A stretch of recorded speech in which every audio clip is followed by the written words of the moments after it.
ആവർത്തന പുസ്തകം 34 അധ്യായം. അനന്തരം മോശ മോവാബ് സമഭൂമിയിൽ നിന്ന് യെരിഹോവിനെതിരെയുള്ള നെബോ പർവ്വതത്തിൽ പിസ്ഗ മുകളിൽ കയറി. യഹോവ ദാൻ വരെ ഗിലെയാദ് ദേശമൊക്കെയും നഫ്താലി ദേശമൊക്കെയും എഫ്രയീമിൻ്റെ മനശ്ശെയുടെ ദേശവും പടിഞ്ഞാറെ കടൽക്കര യഹൂദാ ദേശമൊക്കെയും തെക്കേ ദേശവും ഈന്ത നഗരമായ യെരിഹോവിൻ്റെ താഴ്വീതി മുതൽ സോവാർ വരെയുള്ള സമഭൂമിയും അവനെ കാണിച്ചു. അബ്രഹാമിനോടും ഇസഹാക്കിനോടും യാക്കോബിനോടും ഞാൻ നിന്റെ സന്തതിക്ക് കൊടുക്കുമെന്ന് സത്യം ചെയ്ത ദേശം ഇതുതന്നെ. ഞാനത് നിന്റെ കണ്ണിന് കാണിച്ചു തന്നു, എന്നാൽ നീ അവിടേക്ക് കടന്നു പോകുകയില്ല എന്ന് യഹോവ അവനോട് കൽപ്പിച്ചു. അങ്ങനെ യഹോവയുടെ ദാസനായ മോശ യഹോവയുടെ വചനപ്രകാരം അവിടെ മോവാബ് ദേശത്ത് വെച്ച് മരിച്ചു.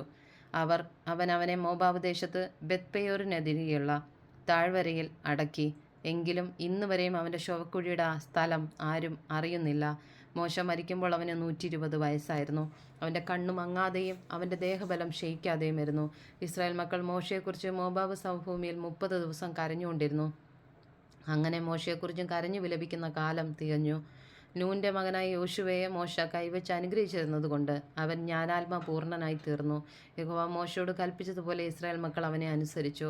എന്നാൽ മിസ്രയീം ദേശത്ത് ഫറവോനോടും അവൻ്റെ സകല ഭൃത്യന്മാരോടും അവൻ്റെ സർവ്വദേശത്തോടും ചെയ്യുവാൻ യഹോവ മോശയെ നിയോഗിച്ചയച്ച സകല അത്ഭുതങ്ങളും ഭുജവീര്യവും എല്ലാ ഇസ്രായേലും കാണുകെ മോശ പ്രവർത്തിച്ച ഭയങ്കര കാര്യമൊക്കെയും വിചാരിച്ചാൽ യഹോവ അഭിമുഖമായി അറിഞ്ഞ മോശയെപ്പോലെ ഒരു പ്രവാചകൻ ഇസ്രായേലിൽ പിന്നെ ഉണ്ടായിട്ടില്ല.